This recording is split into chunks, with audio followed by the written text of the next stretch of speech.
Now proceeding on to the next question, what is not an assumption of the kinetic model of gas? Attractive forces between the molecules are negligible. In the kinetic model of ideal gas, we assume that the attractive forces are negligible, right? So this is not the correct answer.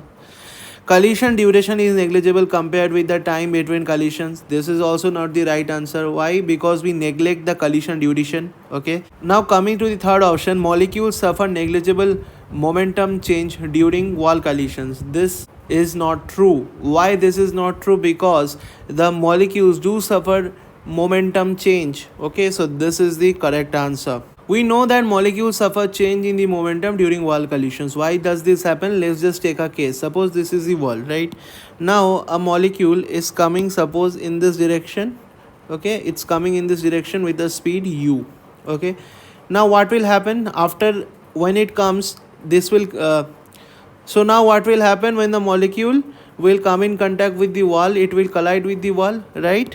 And it will, after collision, it will just move away with the same speed u. Why the same speed? Because by kinetic theory of gas we assume the kinetic energy to be constant. Okay, so that means, see what happens. What is the initial momentum?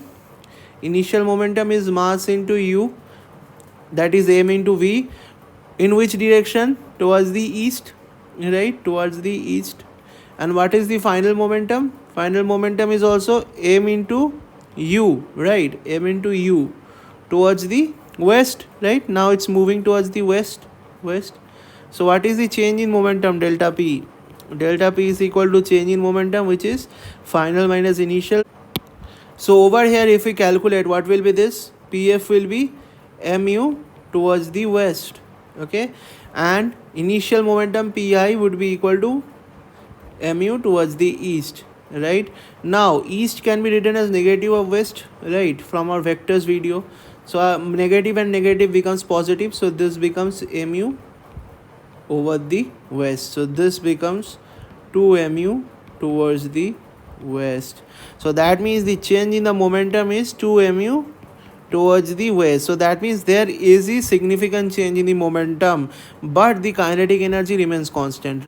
So that means option number C is correct. That is, this is not an assumption of the kinetic model of ideal gas. Why?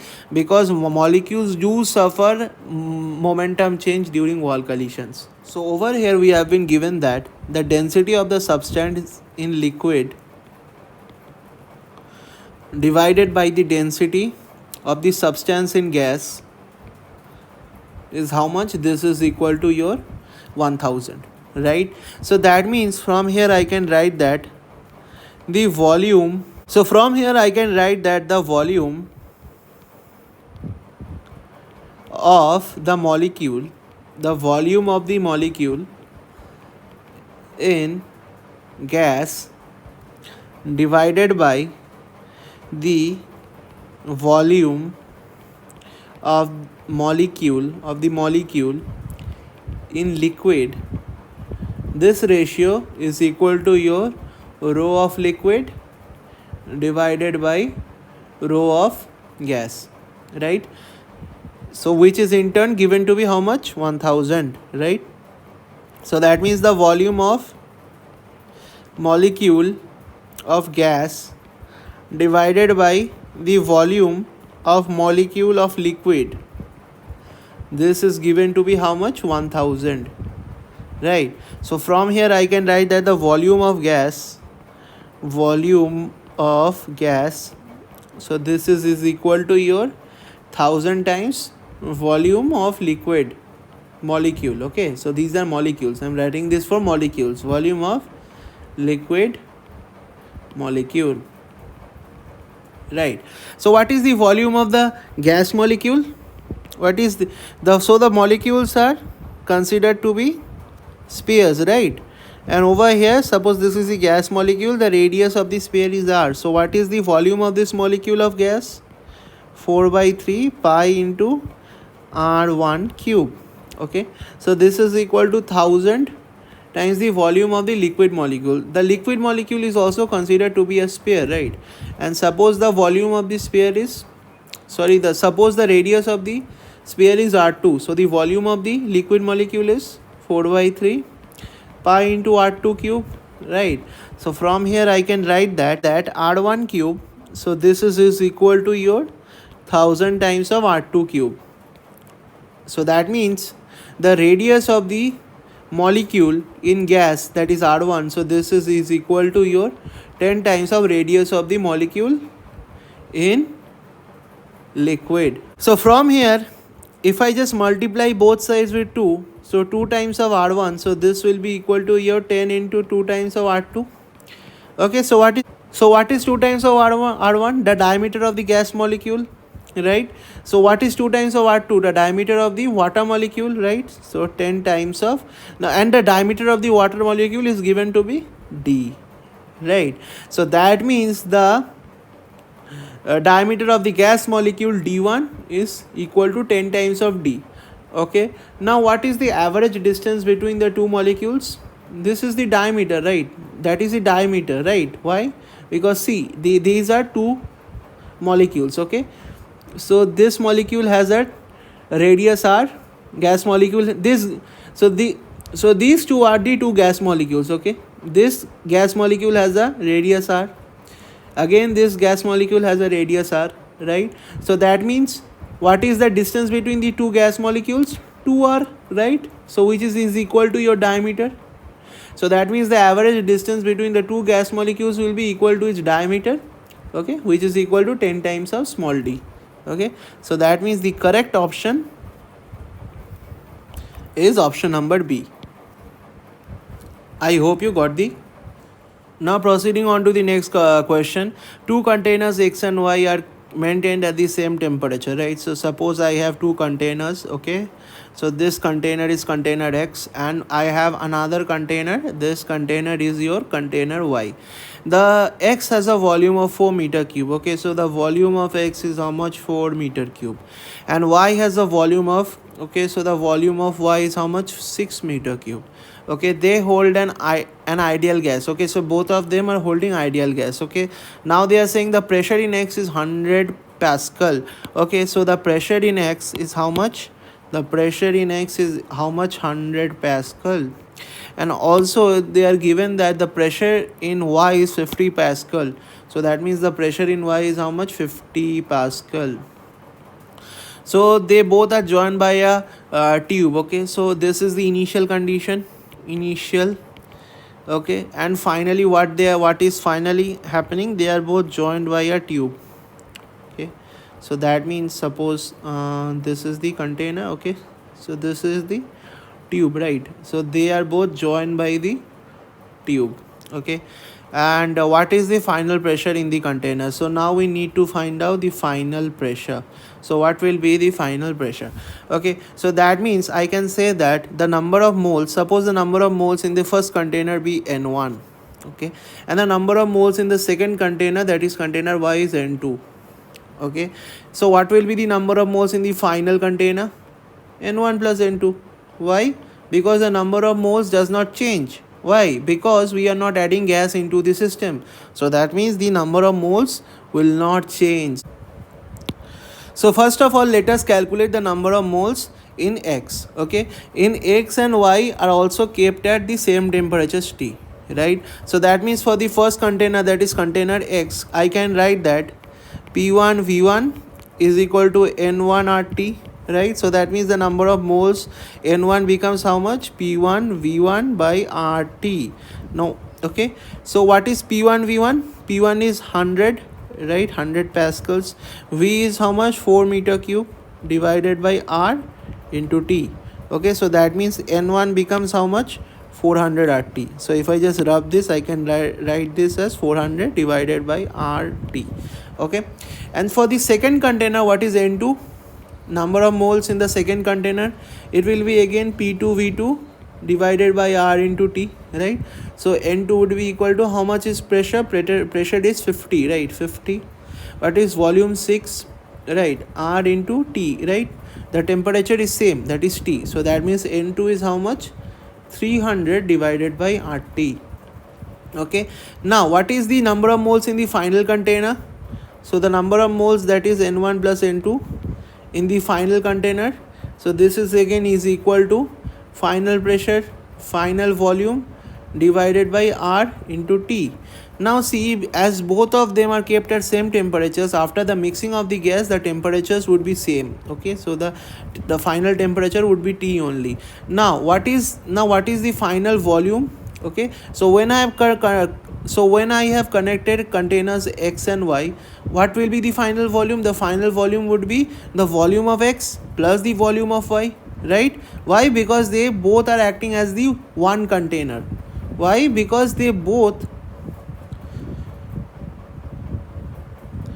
because I have just connected X and Y, right? So that means they are acting as one container only. So that means the final volume would be how much? Final volume would be 4 plus 6. So that means this is equal to 10 meter cube. Okay, so that means I can write that from here, N1 plus N2. So this will be equal to, what is final pressure? We need to find out. Final volume is how much? 10, right, divided by RT. Now what is N1? N1 we calculated from here, 400 by RT, right? Substitute 400 by RT plus, so what is N2? N2 we calculated for the second volume, right, for the second container, right? So that means this is equal to 300 by RT. 300 by RT. So this will be equal to the final pressure times of volume divided by RT, right? So from here I can write that 700 by RT. So this is equal to final pressure into 10, that is the volume, divided by RT. So from here 700 is equal to how much? Final pressure into 10. So that means the final pressure on solving comes out to be 70. Final pressure on solving comes out to be 70 Pascal. That is option number A. So question number 9 is option number A. Now proceeding on to the next question. An object moves with simple harmonic motion. The acceleration of the object is. Okay, so we know that for a particle that performs simple harmonic motion, acceleration is given as, acceleration is equal to minus of omega square into x, right? So acceleration is equal to minus of omega square into x. Okay, so let's just look into the option. The acceleration is constant. Is it constant? No, it's not constant. Why? Because as x increases, acceleration increases, right? As x decreases, acceleration decreases, right? So that means first option is incorrect. Okay, always directed away from the center of oscillation. Is it so? Okay, let's just check. Okay, so suppose the center of acceleration, so suppose the center of oscillation be this point, 0, 0. Okay, so now I am going in this direction. Okay, in this direction I am going in this direction. So in this direction x is positive, right? So in this direction x is positive. So when x is positive, acceleration is what? Minus of omega square into x. Omega square is positive quantity. The square of any term is positive. X is positive, right? So the acceleration is negative, right? So that means whenever I am going in the positive x direction, acceleration is pointing in this direction. Acceleration is pointing in the opposite direction, that is towards the center of oscillation, right? Now let's just go to the negative x. So suppose I am going in the negative x. Okay, so over here I am just going in the negative x, right? So when x is negative, so when, just a minute, so when x is negative,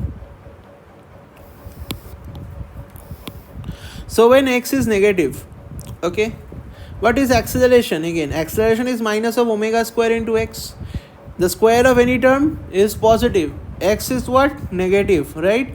And over here there is a negative sign, so acceleration would be positive, right? Because negative into negative, positive.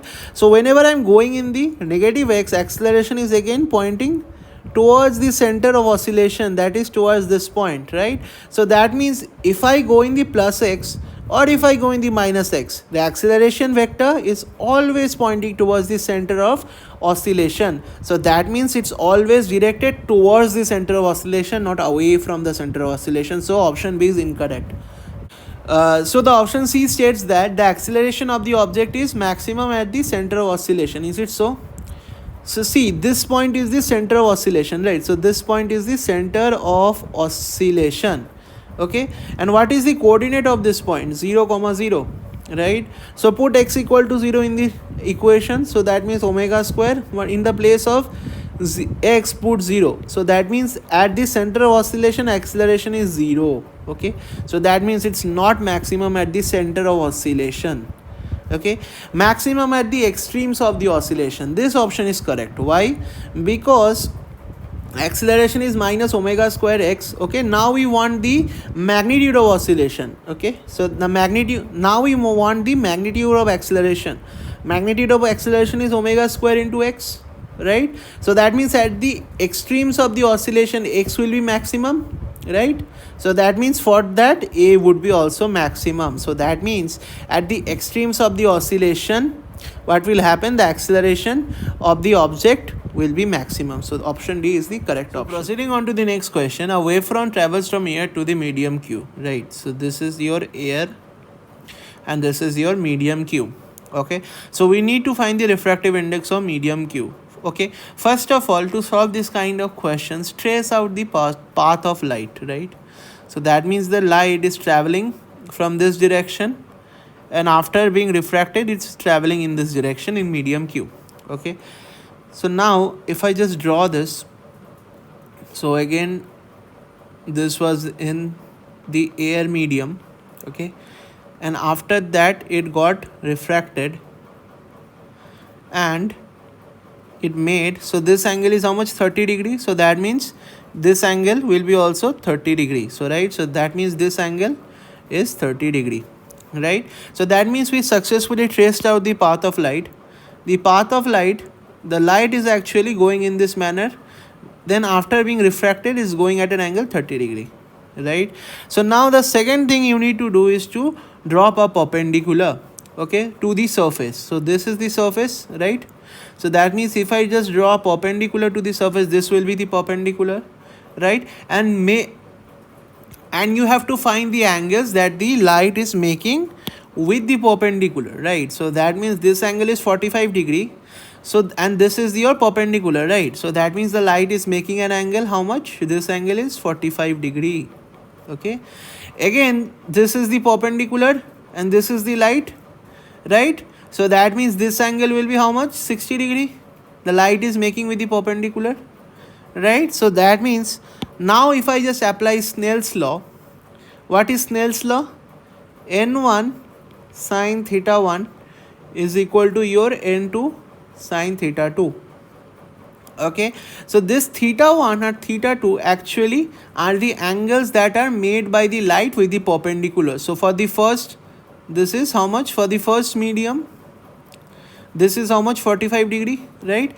And for the second medium, that means after being refracted, the light, the angle the light makes with the perpendicular is 60 degree, right? So that means I can replace 1 in this equation with air, and I can replace 2 in this equation with Q, right? So that means from here I can write that N of air sine theta of air. What is theta of air? The angle the light makes with the perpendicular when it is in the air. Okay, so this is equal to your N of 2, that is refractive index of the second medium, which is N of Q, right? So this is equal to your, so this is equal to your N of Q sine theta of Q. So what is theta of Q? The angle the light makes with the perpendicular after being refracted. So after being refracted, it makes an angle how much? 60 degree, right? So that means N of air, we know that the refractive index of air is 1. So what is theta of air? Theta of air is 45 degree.